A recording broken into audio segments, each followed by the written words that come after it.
Hey everyone, how are you? It's good coming your way again with my interesting series under the Academia presentation. Please do not forget to subscribe to my channel. We have a lot of stuff to give you, but if you don't subscribe, you're gonna miss most of it. Now, we are continuing our series of naming of compounds. And at the end of today's lesson, I will expect learners to be able to write systematic names for some few remaining compounds, binary compounds, and also write some word and chemical equation for simple reactions. Now let's start quickly by looking at this set of compounds. I've given you the binary compounds. We look at some of them, but I told you there are some few compounds. They look like binary, therefore we name them as binary, but they take different trends. Their naming takes a little bit of a different trend. Some of these compounds, to name them, we shall first have to calculate what we call the oxidation number of the cation first. I've told you what an oxidation number is, as the charge the atom carries when it is in a compound or when it is alone. So now, in our examples here, that is CO2, NO2, CO, and SO2, and the rest. Here we are considering carbon as our cation. We are considering nitrogen as our first compound, sulfur as our first compound. So we are going to calculate their oxidation number. Let's take NO2 from the beginning. Or well, let's start with NO2. Now you see I've underlined it here. Let's assume that oxidation number for the nitrogen is X. So we have X times 1 for nitrogen because we have only one nitrogen here. When we look at the oxidation number for oxygen, we find out that it is -2. So that's why we see this -2. And how many oxygen do you see here? 2. All equated to 0. Why 0? Because there's no charge on this compound here. So following the mathematical procedure, we have x minus 4 equals 0, which gives us s plus 4. Therefore, the oxidation number for the underlying compound here, which is nitrogen, is plus 4.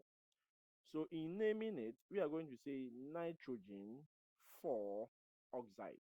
Once again, because nitrogen is taking the place of the cation, you see, we did not change the name of the nitrogen. And this one has a special oxidation number of 4, which we put in Roman numerals in capital. And then we are also having oxygen here as the oxide. Oxygen here as the oxide. Now, the same compound involving nitrogen and oxygen. So let's look at it. I have nitrogen and oxygen here, but you see that here it looks different from this one.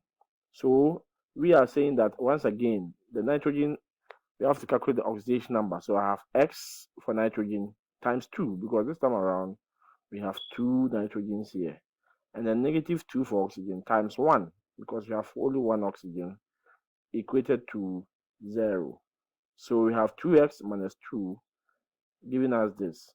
So we have the oxidation number here being equal to plus 1. I think there's a mistake here. It is plus 1, not minus 1. Please correct it for me. Therefore, let's look at how we are going to name this particular compound. Once again, nitrogen 1, because we got the oxidation number of plus 1 here, and then oxide. So you see, two binary compounds involving nitrogen and oxygen here, but they have 2 different names. Let's take another example. We have sulfur and then sulfur and oxygen. Look at their formulas. The same sulfur and oxygen, but because we have 2 oxygen here, 3 oxygen here. When you follow the mathematical calculation, let sulfur be X. So we're going to have X times 1 for sulfur minus 2 times 2 for oxygen equals 0, because no charge on the compound. When we work this one out, we got plus 4. So we are going to name this sulfur 4 oxide. Here, when you do the calculation, we get oxidation number of plus 6 for sulfur. So naming this compound becomes sulfur 6 oxide. So we see Sulfur can have different oxidation number depending on the number of oxygen atoms that it has combined with. That's why we show the type of oxidation number for that sulfur in Roman numerals and then in brackets. Now let's take a special look at some few ones here, which I did not, but I want to scribble it here so that you look at them. For example, if I should give you CO for oxygen, and then I give you CO2. Now, this one, we still use its common or trivial name. So we name it as carbon. We name this simply as carbon. Pardon my writing. Carbon monoxide. So this one is a trivial name, but we are still using it. So here, you don't worry to calculate yourself with any oxidation number for the carbon. It's still just simply carbon monoxide. This one too, it has two names. We have the trivial name as carbon dioxide, which you all know. See here is one, so carbon monoxide. Here the carbons are two, so we say carbon dioxide. But then we can also call it carbon 4-oxide as the IUPAC name. So this one, we can use the IUPAC name. I think I've said this sometime earlier in our first presentation. So we can call it carbon 4-oxide, and we can also call it carbon dioxide. For this special compound, both the trivial or common name and then the IUPAC name is used. Please, this one doesn't have the IUPAC name, so just say carbon monoxide, you go your way. Carbon dioxide, also trivial name accepted, but IUPAC name becomes carbon 4-oxide, because when we calculated the oxidation number for this carbon here, you get plus 4. Okay, so these are some special binary compounds that require special form of naming. All right, so I think my point is well made here. Let's continue to our next series. Then we shall have other compounds here involving ammonium. This is the structure for ammonium ion. Please be very careful. You can confuse it with ammonia. This is ammonia gas. This is how ammonia gas exists. This one can exist as a gas, but this one can't exist as an ion. It has to combine with something. So, but you call it the ammonium ion. So look at the presentation. There's a plus. Here is 4, and then there's a plus on top. This one is, there's no charge on top, and here is 3. I just want to bring this one here so that you know the difference. So with this one, we simply call it ammonia gas. This one is ammonium ion. This one also is hydrogen oxide. I've earlier told you that they contain oxygen and hydrogen, but they exist as one unit. Therefore, we consider them to be one. So when you see -1 here, it is for this whole group, which is existing as a unit. So OH has a charge of -1. The same way we have nitrogen and then 4 hydrogens, but then they exist as a unit. So all of them has a charge of +1. So even though they are 2, we shall consider them to be 1. Therefore, when I have ammonium ion combining with chlorine ion, all the charge is 1. I also take the charge here to be 1. 1 can cancel, so I just have to combine the NH4. Please, the NH4 is not part of the charge. It's the part of the formula. So I just write my NH4 and Cl, because they are all 1, they cancel. And we shall call this ammonium chloride. So you see that I didn't change the name here, ammonium. But because it looks like a binary, I say ammonium chloride. The same way, let's look at the case of aluminium. Aluminium is 3+, and once again with OH, which we are considering as a unit. So 3 here, 1 here. When we use our trick and then we exchange it, 3 will come for OH, 1 will come for aluminium. So aluminium 1, which we don't write, and then OH all into bracket. Even though we are considering it to be 1, we put into bracket and then the 3 outside. And this one is termed as aluminium hydroxide. Let's look at some other examples. So we have ammonium fluoride. We have ammonium sulfide. I hope you can work out this formula. Sulfur has a charge of -2, has a charge of +1. So when we cross, the 2 will come for ammonium. And because even though it is a unit, but they are two different compounds, you put bracket before the 2. So ammonium sulfide. We also have ammonium iodide. Then we shall have the OH version, which is existing as a unit. So sodium hydroxide, calcium hydroxide. Calcium is 2, hydroxide is 1. So when you cross, the 2 will come for hydroxide.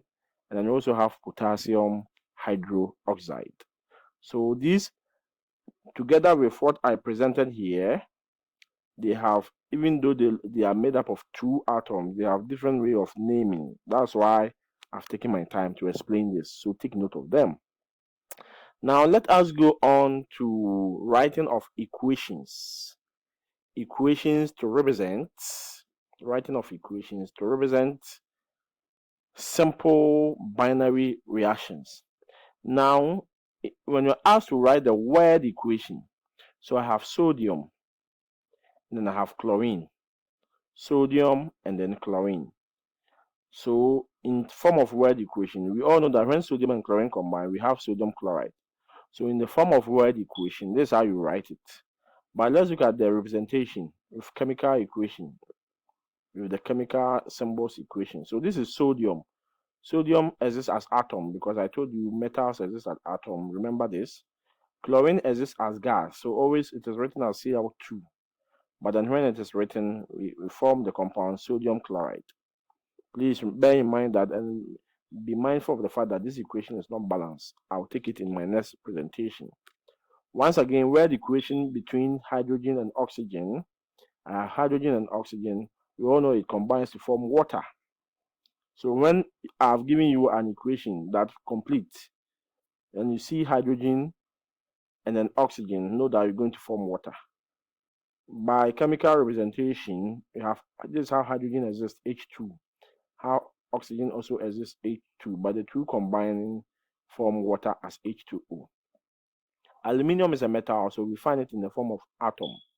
Sulfur exists in the form of molecule, so S2. So when they combine, we shall form aluminium sulfide. So this is aluminium sulfide. So aluminium sulfur, in the word equation, I will say aluminium sulfide. But when we come to the chemical representation, this is aluminium in the form of atoms, sulfur in the form of molecule. So I will get aluminium sulfide. I hope you know why there's 2 here and then there's 3 here. Aluminium has a charge of 3 plus. Sulfur has a charge of S 2 minus. So they exchange. The 2 come for aluminium, 3 go for sulfur to form aluminium sulfide. Please, the charges on the compound is different from the number of atoms that combines to form it. So do not let these 2 confuse you. These numbers here are representing the charges that 2 aluminium will combine with 3 of sulfur. So this one is as a result of the charges. Bear in mind, I write hydrogen 2 here, oxygen 2 here, but when I was combining, I write the chemical formula using their charges to write the correct chemical formula. So don't let the numbers here deceive you. Just write their formulas. This is how this one exists. This is how this one exists. But when it comes to the writing of the formula, let their charges help you to write the correct formula. So in the word equation, calcium and hydroxide, we know that when you combine, we have calcium hydroxide. So calcium as a metal, OH, hydroxide, we know it, calcium as a metal, Ca, we know hydroxide is OH. Now, how do I get my formula? Calcium has a charge of +2. OH has a charge of -1. So when we cross, we get this formula. In all cases, please, the formula is not balanced. As I said, we will take it in the next presentation. So in the relating ammonium, this is how ammonium is written. So we have ammonium here. We have chlorine, which I have told you exists as gas. Oxygen also exists as gas. Hydrogen also exists as gas. But when they combine, this is the formula they form. So chlorine existing as gas, we shall have it combining as ammonium chloride. Where the equation, we have ammonium and then chlorine to form ammonium chloride. Expect me once again with a presentation on this topic.